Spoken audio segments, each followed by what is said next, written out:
Good morning. I wanted to go over some of the information about quantum numbers and electron configurations that are important for you to know. And so in your course resources, in the with all of your cheat sheets in the periodic table, you have a cheat sheet for quantum numbers. It looks like this. Okay. So you have this cheat sheet for quantum numbers. You'll definitely want to keep this handy while you're working on your assignments and even while you're watching this video, because I think it will help explain things a little bit better as I go through them. So last week we learned about electrons and how electrons can be classified as both particles and waves, and that the energy that we find in electrons is quantized, which means that electrons can jump to different energy levels, but they can't be anywhere in between those energy levels. So if we had a diagram of the nucleus and orbitals of an atom, so here's my nucleus here in the middle, okay, and then I'm going to have these orbitals going around the nucleus.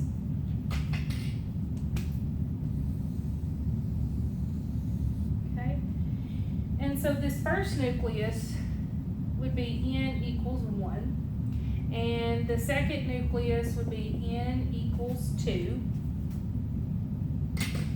and those are my different energy levels that I can have. So what we're basically looking at here is the location where we think an electron can be. We can't ever know with 100% certainty where an electron is at any given time because electrons are constantly in motion. So when we use quantum numbers, we use those to describe the best possible location where an electron can be. And our first quantum number, our principal quantum number, actually refers to which level or how far away from the nucleus that an electron can be. And that's N. That's our first quantum number, our principal quantum number. And N can have any value from 1 to 100. We haven't discovered any that have values that high yet, but it's any whole number starting with 1. So 1, 2, 3, 4, 5, 6, 7. Those are the ones that we're really going to be concerned with. So that tells us kind of where it is in relation to the nucleus. The second quantum number is our azimuthal or our angular momentum quantum number. And this tells us what shape the orbital is going to have. So when we look at our 2D representation here, it appears that all of our orbitals are going to be spherical or circular in shape, and that's not the case. So for our second quantum number, which is L, we can have values from 0 to N minus 1. So N is our principal quantum number.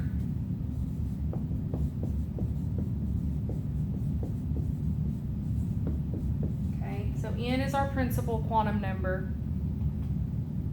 And when we look at N being our principal quantum number, and then L is our azimuthal, our angular quantum number, and that tells us the shape of our orbital. And I know this is backwards, and I apologize, but hopefully you can still understand what it is that I'm writing on the board for you. So L is the shape of our orbital, and L has a value from 0 to N minus 1. So if N is equal to 1, then L has to equal to 0. If N is equal to 2, then L could be 0 or 1. If N is equal to 3, L can be 0, 1, or 2, so on and so on. And so each value of L tells us the shape of our orbital. So for L equals 0, we have a spherical shaped orbital. So anytime L is equal to 0, we have a spherical orbital, and this is referred to as S. Okay, so anytime you see L equals 0, it's going to be a spherical orbital, and that is indicated with an S. If L is equal to 1, then we have what are called p orbitals, okay?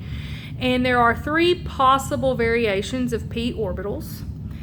They don't look spherical anymore, okay? They kind of take on this balloon type shape, and we can have p orbitals that are horizontal, like this. We can have p orbitals that are vertical, like this, and we can have those that are diagonal, like this. So there are 3 possible combinations that we can have. We can have horizontal, we can have vertical, and we can have diagonal. Okay, so that's the p orbitals. Okay, that's when L is equal to 1. When L is equal to 2, we call those d orbitals, and there are 5 possible d orbitals that we can have. We can have, and these kind of look like 4-leaf clovers almost. We can have one that's like this, okay, with pointing this way, or turned slightly pointing this way. Okay, so either a plus sign or like an X.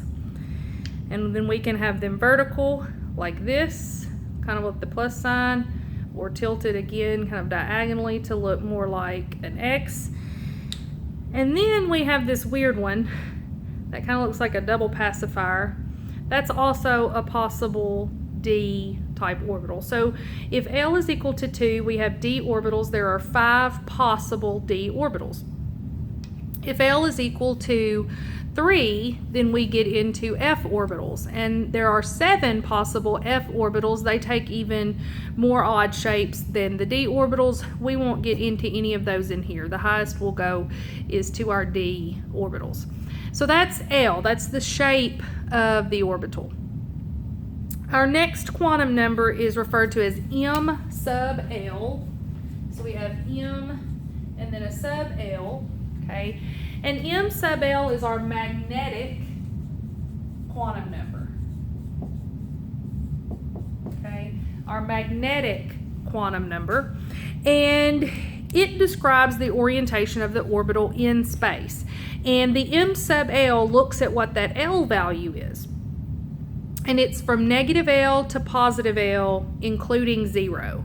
So if L is equal to 0, then the only possible m sub L value we can have is also 0, because if L is equal to 0, we have the spherical orbital. There's no other way to orient that in space. No matter which way I turn it, it's still going to be a sphere. So if L is equal to 0, m sub L is also equal to 0, because there is no other possible way to orient a spherical orbital. However, when we get to m sub L values, for L values that are greater than 0, then we actually start to have different orientations of these orbitals in space. So if L is equal to 1, then m sub L can be -1, 0, or 1. And that's because when we looked at our p orbitals, for which we have L equals 1, we can have this orientation being vertical or horizontal. We can have this orientation being vertical, or we can have kind of that diagonal orientation. So there are 3 possible orientations. So we have -1, 0, and 1. When we get to our d orbitals, where L equals 2, our m sub L possible values are -2, -1, 0, 1, and 2, and that again represents those 5 possible orientations that we can have, like this, this, this, this, or this. So when L is equal to 2, m sub L can have 5 possible values. And then our last quantum number is m sub S.